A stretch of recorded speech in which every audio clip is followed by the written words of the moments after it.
Welcome to another episode of the Tobago House of Assembly's Post-Executive Council Media Briefing. This week, the Secretary of Food Production, Forestry and Fisheries, Hayden Spencer, addresses the media. The Executive Council would have approved a concept proposal for a first-class wildlife nature park to be established at the Law Estate, Goldsboro, Tobago. The establishment of the Law Wildlife Nature Park is supported by the Comprehensive Economic Development Plan 2.0 for Tobago that outlines the strategic framework for economic development of Tobago, Section 21.1 and Section 10. In light of this, I recently headed a delegation to Costa Rica as Secretary of Food Production, Forestry and Fisheries from January 28 to February 6. The other delegates were Assemblyman Marcelin Melvin Jack, Secretary of Community Development, Enterprise Development and Labor, Ms. Angela Ramsey, our wildlife biologist and the technical coordinator of the study tour from the Department of Food Production, Forestry and Fisheries, Mr. James Stratman, the project manager, Division Food Production, Forestry and Fisheries, and Ms. Wanda McCrackney, Project Development Destination Officer of the Division of Tourism, Transportation and Culture. We, on our tour, during our stay at Costa Rica, we would have visited several wildlife adventure parks, attended several lectures and workshops to get a first-hand view and experience of the Costa Rica models and their management systems of the parks and how it relates to the economic values associated with the island of Costa Rica or the country of Costa Rica. The proposed park will use the natural features of the estate, such as the indigenous wildlife, the waterfall, the rivers, and landscape to achieve the following objectives. 1, increase conservation and protection of wildlife and natural resources of Tobago. 2, to provide additional revenue to the economy of Tobago via the sustainable use of wildlife and natural resources. Increase employment through the provision of opportunities for improvement of livelihoods and economic well-being of the community of Tobago via ecotourism, agro-tourism, research tourism, adventure tourism, and cultural tourism. 4, provide a first-class ecotourism product that will be the first of its kind in the English-speaking Caribbean. The benefits of such a nature park is 1, to secure enclosed exhibits, native and exotic, and interactive education and conservation curriculum. Provision of cross-sectional linkages, for example, including agro-tourism, research tourism, and adventure tourism, and cultural tourism. The Law Estate was selected because it has the following: the availability of land space, 140 acres, healthy watershed, rivers and waterfalls, rich biodiversity, indigenous wildlife and vegetation, accessibility, infrastructure already exists, proximity to utilities, water, electricity, telephone, etc. Establish secondary road network. historical and cultural relics, scenic view, sea, and forest. The park will be developed in a three-phase approach. Phase 1, the feasibility study, which I already indicated that the trip to Costa Rica was part of the feasibility study, the first stage of the feasibility study. Upgrade to existing roads, nature trails, landscaping. Purchase and construction of prefab wooden building for administrative, interpretive centers, and on-site staff accommodation.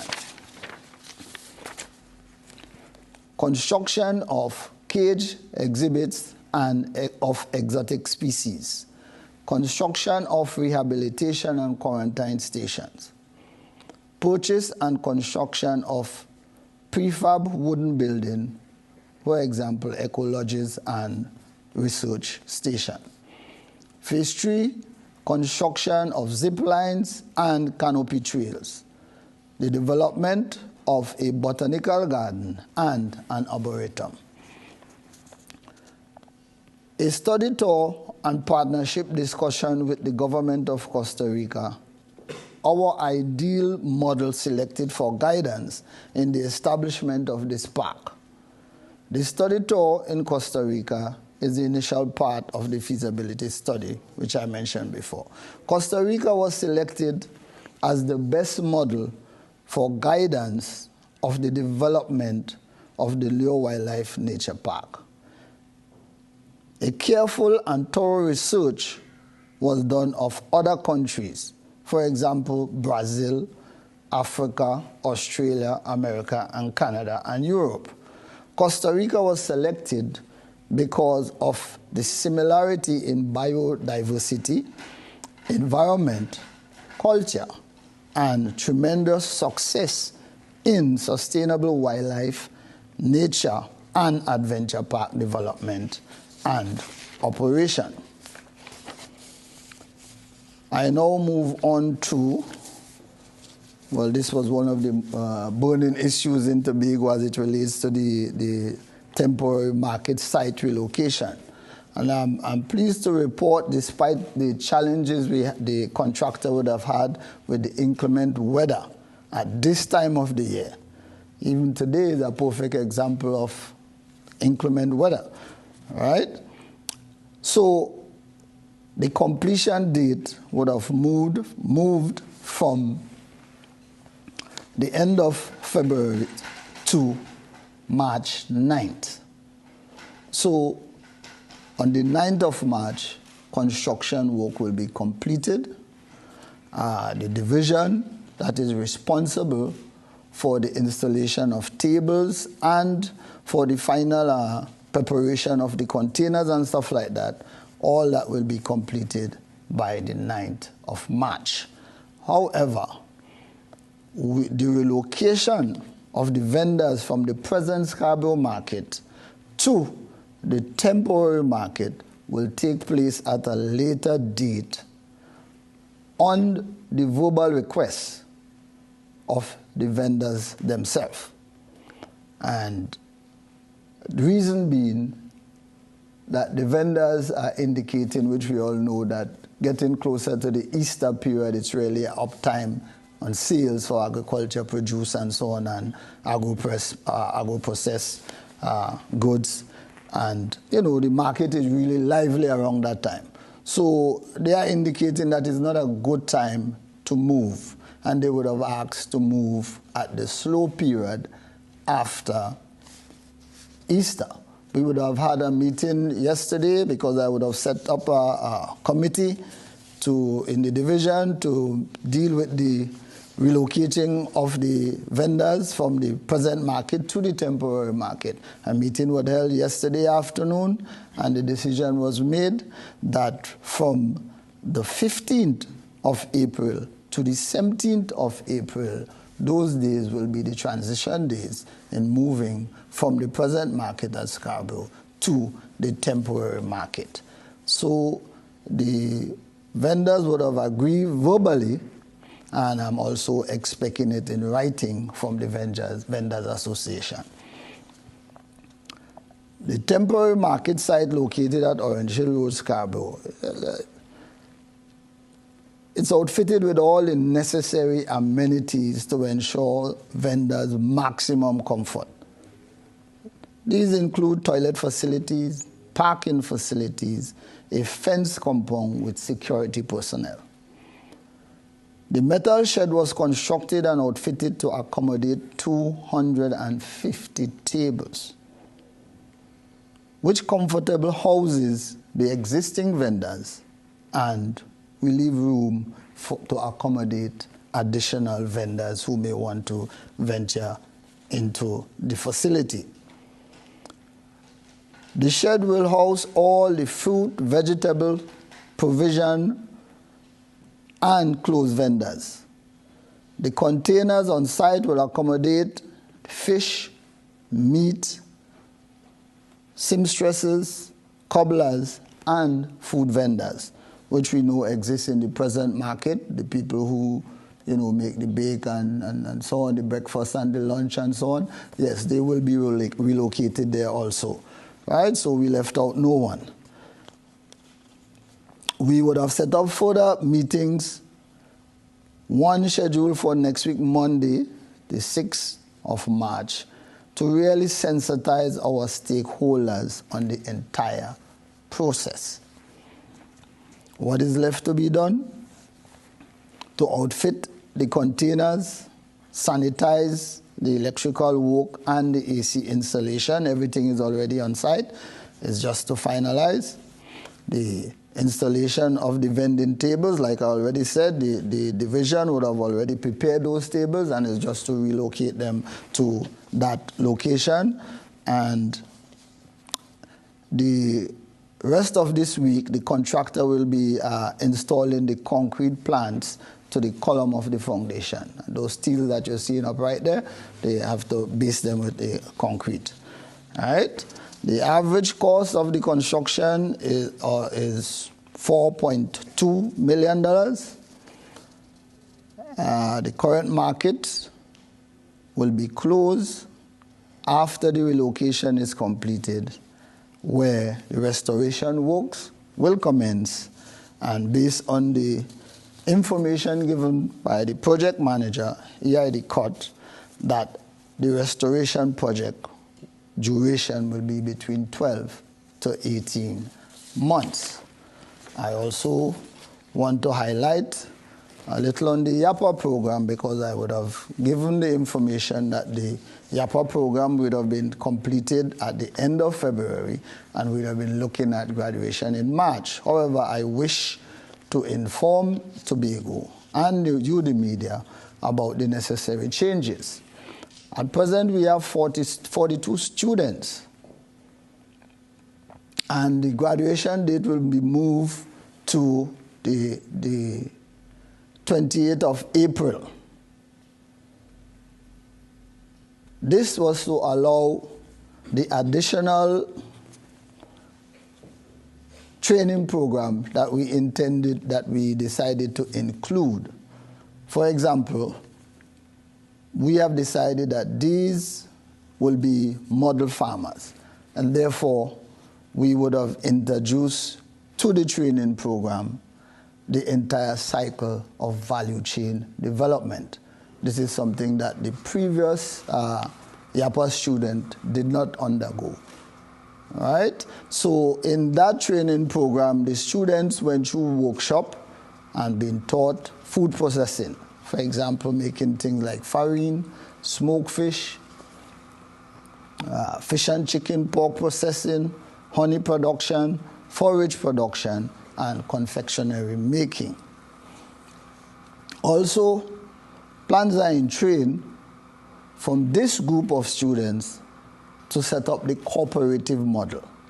So we have been working with these students in collaboration with the cooperative unit of the Division of Finance and Economy to train these young people in the actual agri-business sector in the form of cooperatives, so that they can choose I've been also collaborating with the Office of the Chief Secretary responsible for land management in Tobago, and we are looking to identify farmlands throughout the island so that immediately after graduation, these graduates will be given access to land to continue farming immediately.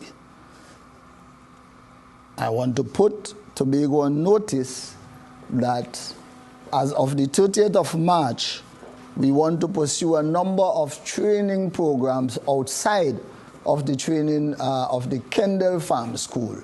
And we want to meet the community at their needs. The communities, for example, we are doing we are ramping up on the home gardening competition program. And we saw that it was necessary to get to the housewives and so on who are doing their little backyard garden to do training at the different locations, for example, the community centers. And while one would not be able to attend, let's say, the YAPA program, like an entire day program, one might be able to give up an hour and a half after work in the evening for a training program. So we'll be starting that program. You'll be made aware by, we'll do some more press brief and so on, and the information will be out there. We'll be coming to the communities to do the registration program. We'll be doing that in conjunction with the Division of Community Development, Enterprise Development, and Labor. I also wish to put Tobago on notice that coming May will be identified as a Eat Local Month. So for the entire month of May, we'll be calling on Tobagonians to eat what you grow and grow what you eat, getting back into our local cuisine, eating our local foods, and highlighting the development of agriculture, the entire value chain on the island of Tobago. Any timelines? Okay, the timelines are not available at this time. The fact that the Executive Council would have just approved the concept note. So what we have to do now is to move into stage 2. And when we move into stage 2 and there's agreement with the Executive Council as it relates to the issue of funding to go ahead, then I'll be able to give a timeline on phase 1. In terms of the cost, do you have an idea of how much this might cost the Assembly? No, at this present time, there is not a fixed cost because of the fact that we are doing the feasibility study. So now that we went to Costa Rica and we look at their model, and now that we want to see how we can fit some of their models into our model, then now analysis has to be done, a survey has to be done, and then we will come up with the cost of both phase 1, 2, and 3. So it's 3 phases? 3 phases. Could you tell us more on the phases? Do you know what each phase entails? Phase 1, like I said, was the feasibility study. That was, and part of the feasibility study was the trip to Costa Rica, right? In the Leo Estate area, there are existing roads, there are existing nature trail, right? So is to upgrade them, all right? Then we do the landscaping, right, to accommodate these trails and the existing road.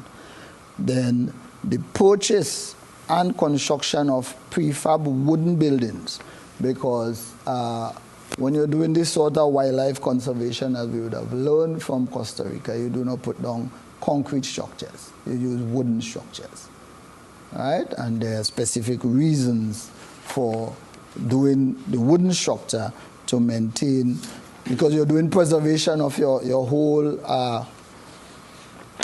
wildlife and your ecosystems there, right? Phase 2, the construction of cage exhibits and exotic species. Now, for example, there would be animals that are not locally available in Tobago, and we may want to include them in the nature park. So it's obvious we'll have to prepare cages and so on to secure them. All right? So all that is part of phase 2. Right? And phase 2, the construction of rehabilitation and quarantine station. There must be a quarantine station for when you bring in animals. Before you put them into that area that you want to put them, you have to put them in a separate area and monitor them. All right? And have them checked for diseases and all this sort of stuff. All right? And again, the purchase and construction of prefab wooden building, and this will be the research station. That's phase 2. Phase 3 is the construction of zip lines and canopy trails and the development of a botanical garden and arboretum.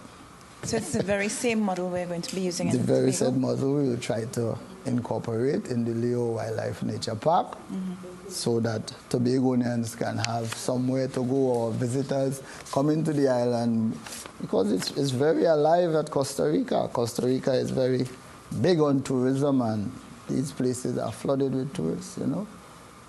And interestingly, what I should have mentioned, interestingly, could you imagine that, you know, we enter our parks and so on, and on one of the visits, we would have entered a compound, let's say, similar to what we have in Scarborough, the Botanic Garden. Yes, and it was to pay $25 to go inside there. To enter into the nature park and wildlife area, it was to pay $45 to go in there. So it's really economically viable if you implement all the management systems that go along with it. Okay. So it's something good for Tobago. Okay. I was at the Goodwood where the police held a tongue meeting last week. How big a problem is predatory larceny for farmers throughout Tobago? I know the Roxborough, the Goodwood, Goldsboro area is where there are a lot of farmers, and they complain, you know, quite a lot to the police, you know, to deal with predatory larceny.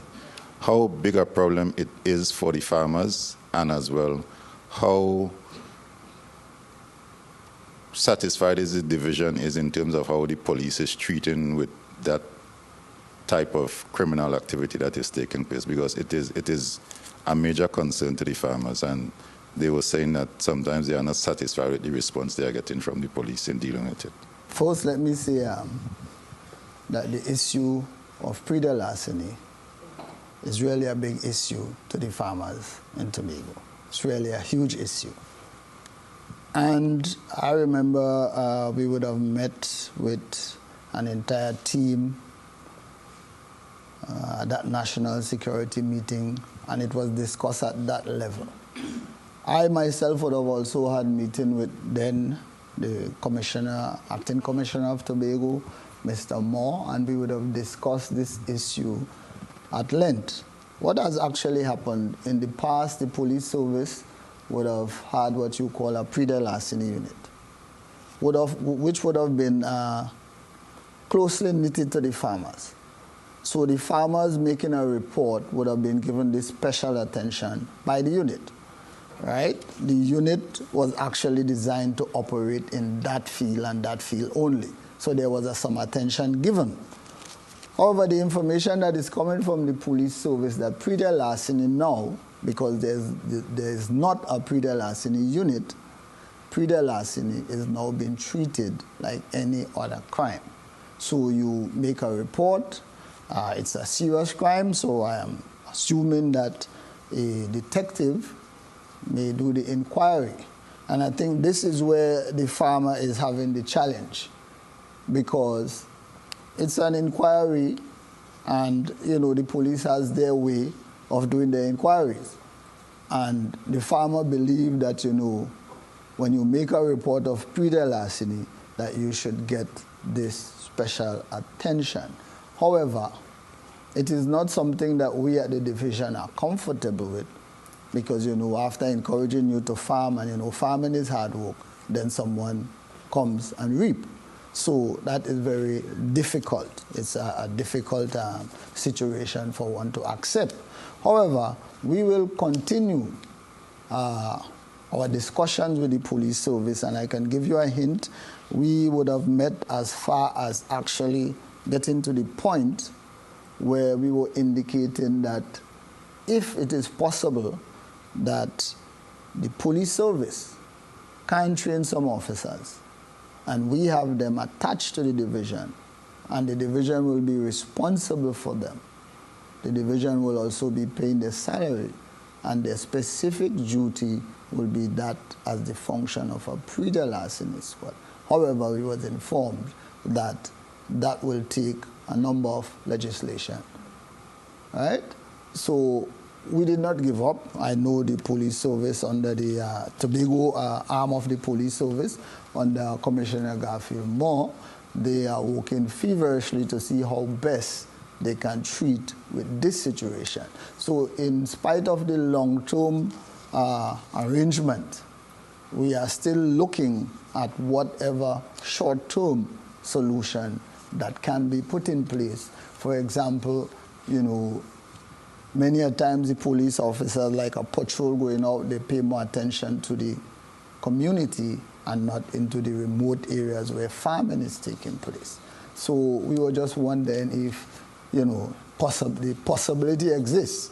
And I would have observed from time to time, I would have observed police vehicles are actually going into the farming areas now. So maybe the commissioner would have given the instructions that as part of the regular patrol, that they pay a visit to the farming areas.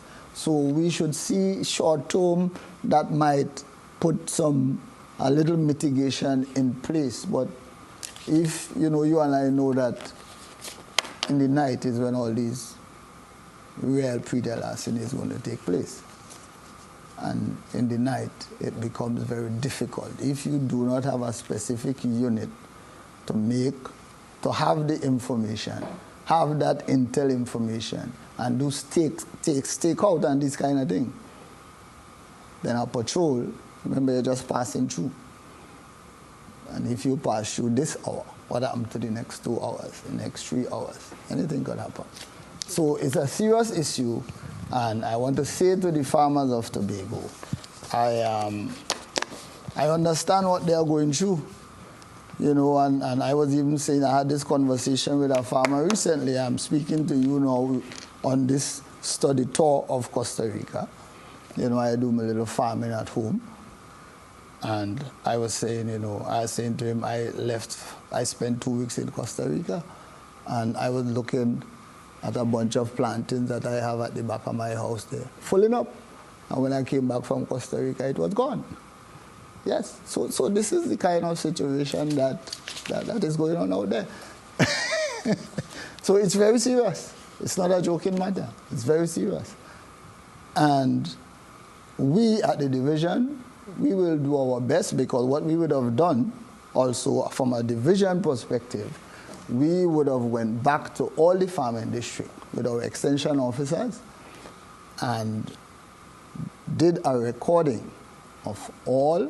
We look at the list of registered farmers we had, and those who are farming and were not registered, we also took their names and encouraging them to come and register, because we want to set up a system in place that could assist the police.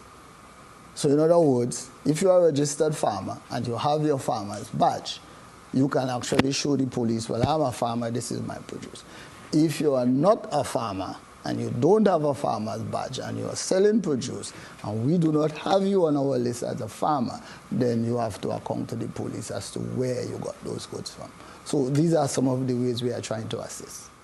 Thank you for staying with us for the Tobago House of Assembly's Post-Executive Council Media Briefing for the week ending March 3rd, 2018.